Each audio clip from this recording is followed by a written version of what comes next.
Hallelujah. सबको जय मसीह की। प्रभु आप सबको आशीष दे। अपने पड़ोसी से बोलिए, प्रभु आपको आशीष दे।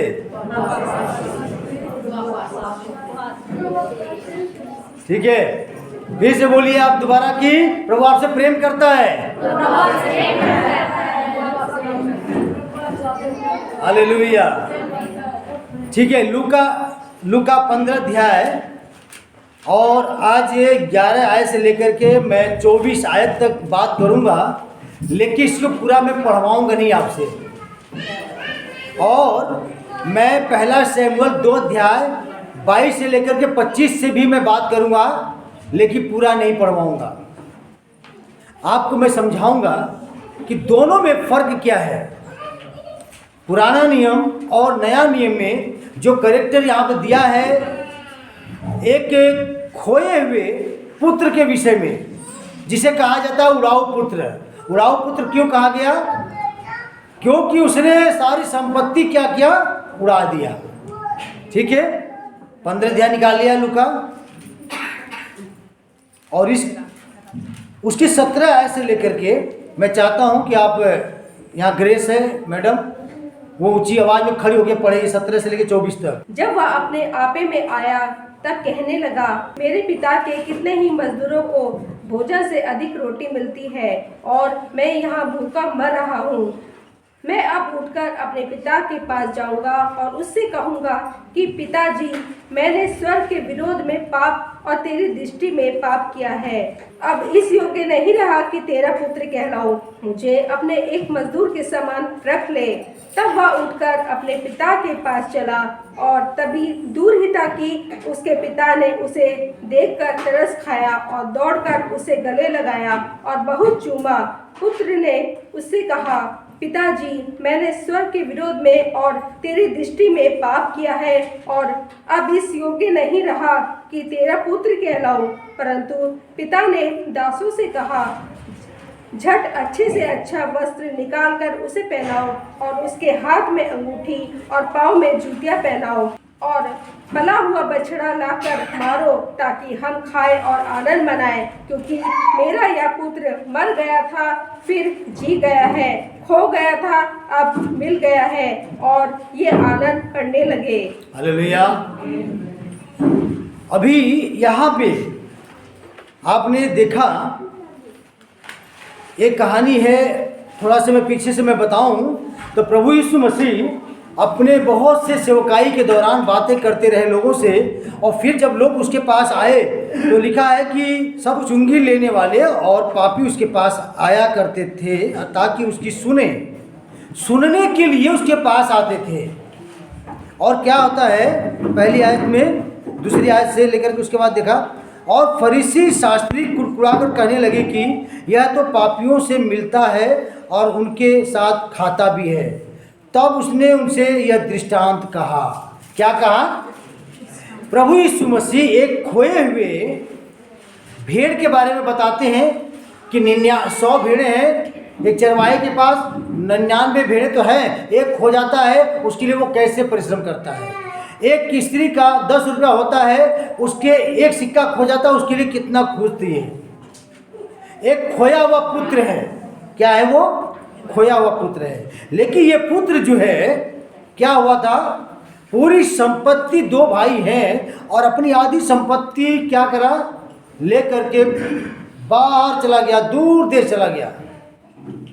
लेकिन इस पुत्र के विषय में जो बातें करी जा रही है, मेन जो आज का मेरा जो सब्जेक्ट है, अपने आपे में आना। क्या? इसको दूसरी भाषा में क्या कह सकते हैं? होश में आना। अपने आपे में आना या अपने होश में आना। जब व्यक्ति अपने होश में आया तब उसको एक सही और गलत का मार्ग का पता चलता है। मैं कभी कभी सोचता हूं आप लोगों के विषय में भी और कलीसियाओं के विषय में भी, मैं बार बार बोलूं कि मीटिंग कराओ घरों में। आपको बार बार शिक्षा देता हूं कि समय पे आइए। मैं बार बार शिक्षा देता हूं भाई दशमांश देना चाहिए, बाइबल में लिखा है, नया नियम में भी लिखा है, उससे बढ़कर देना है। मैं बार बार कहूं मैं आपको बार बार कहूँ प्रार्थना करिए, हमारे साथ उपवास प्रार्थना में आइए, बार बार किसी बात को अगर मैं कहूँ आपको, लेकिन आप सुनने वाले नहीं हैं, तो होता क्या है, मैं दुआ करता हूं कि परमेश्वर ये अपने आपे में आए तो वो अच्छा होगा। काश वो बाइबल पढ़ें, काश वे जो है बाइबल पढ़ के खुद ही समझें, खुद ही क्या करें, समझें। जैसे ये उड़ाऊ पुत्र आया था, जो मैंने शमूएल की किताब से पहला शमूएल 2 अध्याय उसकी 22 से लेकर के 25 तक मैंने जो पढ़वाने की बात किया था, उसमें और इस उड़ाऊ पुत्र में क्या अंतर है आपको बताऊं। वहां पे भी अगर मैं पढ़वाऊं आपको आयते हैं तो उसका मैं सार बता दूं। वहां पे एली के 2 पुत्र थे, उसमें क्या है, एली के 2 पुत्र हैं। वो दोनों पुत्र क्या था, उनका सेवा कार्य करना था मंदिर में, और वो याजक का सहायक थे। और ये इनकी गलतियां क्या थी, जितने लोग चढ़ावा लेकर आते थे, एक त्रिशूल जैसे उनका हथियार था लंबा सा, उसमें क्या करते थे, पकाने के लिए डाला जाता था ना वो मंदिर में, वो क्या करते उसमें घोंपते थे, जितना मांस आता था वो सब ले लेते थे। याजक ये बोलते थे कि भाई साहब आप लोग जो है इसको चढ़ा लेने दो, कार्य पूरा कर लेने दो, फिर आप लोग क्या करना इसमें से ले लेना, क्योंकि उनका लेने का अधिकार था, सबका नहीं था। याजक का और याजक के साथ रहने का उनका अधिकार था। उन्होंने क्या करा, मानते नहीं थे और चढ़ाने से पहले ही मांस ले लेते थे, और फिर नहीं अगर दिया जा रहा है तो छीन लेते थे। क्या करते थे वो, अगर मना कर रहे हैं तो छीन लेते थे। तो ये अच्छी बात थी नहीं ना, उनकी आदत ऐसी थी। फिर उसके बाद उसके पिता को यह बात पता चला, उसके पिता याजक हैं, उनको पता चला कि हमारे बेटे ऐसे करते हैं। उन्होंने, पिता ने क्या कहा, बेटे तुम लोग जो ये बुराई करते हो ये अच्छी बात नहीं है, और इसे मत करो, इसे मत करो। पिता ने कहा मत करो, लेकिन उन्होंने क्या किया, लिखा है ये बात परमेश्वर को बहुत बुरी लगी वहां पे, कि वो जो काम कर रहे हैं ये गलत है। परमेश्वर ने कहा सुन एली, मैं तेरे दोनों पुत्र को मार दूंगा। और हुआ ऐसे ही, वो नहीं माने। उन लोगों ने क्या किया, नहीं माना। नहीं माना तो परमेश्वर ने उन्हें एक युद्ध में भेजा और वहां वो मारे गए। जैसे पता चला कि मेरे दोनों बेटे मारे गए युद्ध में, वो तुरंत कुर्सी में बैठा था, गिरा और प्राण हो गया। ऐसे ही एली के बाद शमूएल नबी आया, कितना अच्छा उसके बारे में लिखा गया है। लेकिन उसके भी 2 पुत्र हुए, वो भी क्या करे, उनका काम था न्याय करने का, सही न्याय करना है, लेकिन वो घूस ले लेके न्याय बिगाड़ते थे, वो भी सही रीति से नहीं चले। समझ में आया। अब हम आते हैं लूका के 15 अध्याय में। इस पुत्र ने क्या किया, अब देखिए लिखा है 17 ऐसे लिखा था। अगर मैं 11 की बात करूं तो 11 से लिखा था कि वो एक, उसका जो छोटा पुत्र था एक गलत संगति में पड़ गया। बड़ा बेटा अपने पिता के साथ किसानी का काम कर रहा था और बहुत पैसे वाले थे, बहुत धनीमान लोग थे, लेकिन इसने गलत संगति में पड़ने के कारण क्या हुआ, पिता से कहने लगा कि हमें आधी संपत्ति हमारा दे दो, बांट दो। और उन्होंने क्या किया, उसकी आधी संपत्ति को बांट दिया। अब वो दूर देश को चला गया और बुरी संगति में पढ़ करके क्या किया, सारी संपत्ति को उसने क्या किया, ला दिया। और यहाँ तक कि उसके बारे में लिखा है, देखिए 13 आयत में लिखा हुआ ये बातें। और वो बहुत दिन बीते थे कि छुटका, लिखा है, पुत्र सब कुछ इकट्ठा करके एक दूर देश को चला गया और वहाँ कुकर्म में अपनी संपत्ति उड़ा दी। और उसके नीचे लिखा है जब वो सब कुछ खर्च कर चुका तो उस देश में बड़ा अकाल पड़ा। अब देखिए इस तरीके की भी वहाँ पे स्थिति पैदा हो गई। सारा किस्म उड़ाया कुकर्म में, व्यभिचार में, नशा में, गलत तरीके से गलत रास्ते पे चलने से सारा पैसा खत्म हो गया। लेकिन पुराने नियम में पहले शमूएल के अंदर एली का पुत्र शमूएल के पुत्र में और यहाँ उड़ाऊ पुत्र में क्या फर्क है, मैं वो बताना चाहता हूँ। यहाँ पे एली के पुत्र जो है मन नहीं फिराया, पश्चाताप नहीं किया, ना ही शमूएल के पुत्रों ने पश्चाताप किया, मन नहीं फिराया। लेकिन जैसे यहां पर लिखा है इसके बारे में 17 आयत में, जब वह अपने आपे में आया तब कहने लगा, यानी कि उससे पहले क्या था, उसे नौकरी भी मिली तो क्या था, सुअर का चराने का नौकरी मिला, और उसका भोजन भी एक्स्ट्रा कुछ नहीं था, जो सुअर खाते थे वही फली खानी पड़ी।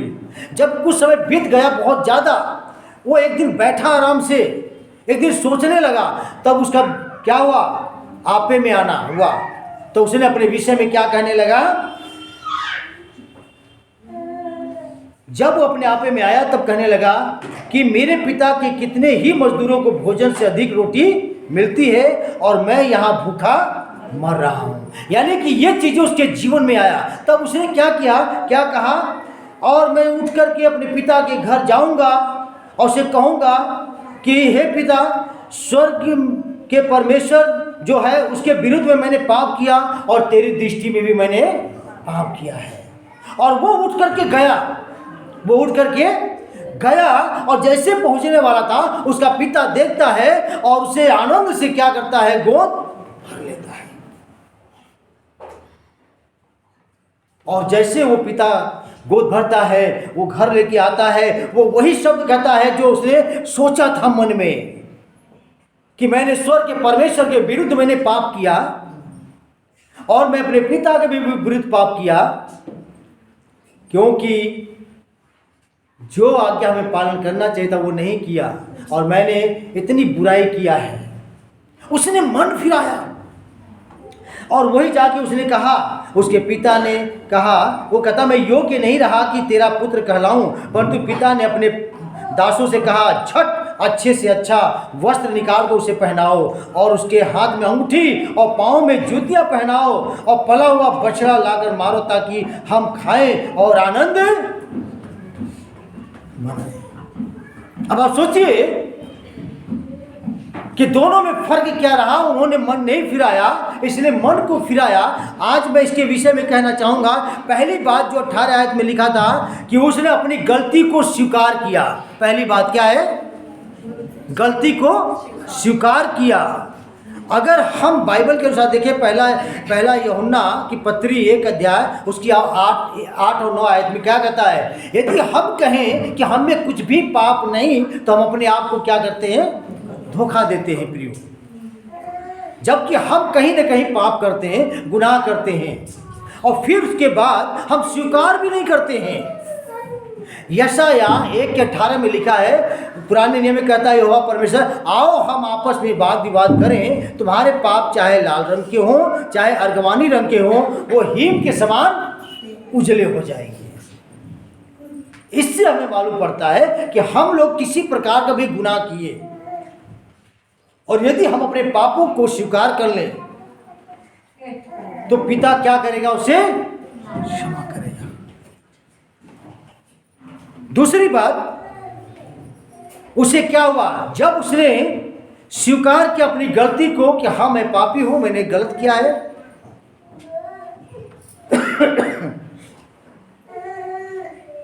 तो दूसरी बात जो है, सम्मान प्राप्त किया।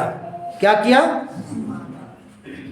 वहां पे जैसा लिखा है सम्मान के बारे में 23, 20, 22 आयतों में देखो। 22 आयत में, परंतु पिता ने अपने दासों से कहा, झट अच्छा से अच्छा वस्त्र निकाल कर लाओ। हाथ में ये किसके साथ किया जाता है,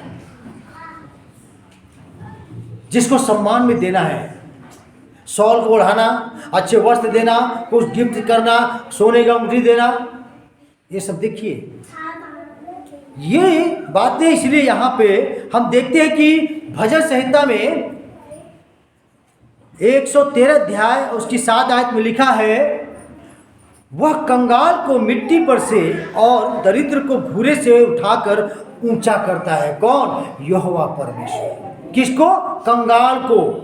जब व्यक्ति अपने जीवन में दिखता है कि बिल्कुल मैं कंगाल हो गया, मेरे पास कुछ भी नहीं है और मैंने पाप के कारण सारे गवा चुका हूं, और जब व्यक्ति मन फिराता है तो परमेश्वर उसको क्या करता है, घूर से उठा करके सिंहासन पे बैठाता है। प्रियो, हम और आज भी आप लोग भी परमेश्वर हमें कहां से कहां उठा करके खड़ा किया है, इस बात को आप महसूस कर रहे होंगे। और इसी बात को लेकर के परमेश्वर ने पहला शमूएल 2:8 में भी लिखा हुआ है कि हमें परमेश्वर जो है उठाने वाला है। क्या है? परमेश्वर उठाने वाला है, वो सम्मान देने वाला है। तीसरी बात लिखा है कि सम्मान जब प्राप्त किया तो उसके जीवन में क्या आया? आनंद आया। क्या आया? जब आपको इस स्थिति में, मान लीजिए आप बड़े ही दलदल में थे, अपराधी थे, या बड़े ही आपके ऊपर दोष लगाए गए थे, जब आपके दोष माफ कर दिए, तब आपके जीवन में माफ करने के बाद आपने स्वीकार किया, माफ किया गया, आपको फिर क्या मिलता है? एक सम्मान मिलता है। और उसके बाद फिर क्या होता है? जब कोई चीज तुम्हें दिया जाता है तो आप रोते हो या कि आनंदित होते हो? एक तो रोना आनंद के बारे होता है, लेकिन एक आनंद प्राप्त होता है। वाह, बहुत अच्छा, हमें ये सम्मान मिला है। लेकिन आज हमें और आपको ये बात सोचना है। लूका 2:10 में मालूम परमेश्वर ने क्या कहा था? मैं, डरो मत, मैं तुम्हें बड़े आनंद का सुसमाचार सुनाता हूं। बड़े आनंद का सुसमाचार। हमें आप लोग, विश्वास करने वाले लोग जो प्रभु के पास आते हैं, उनके लिए ये बाइबल जो है आनंद का सुसमाचार देती है। Hallelujah, hallelujah.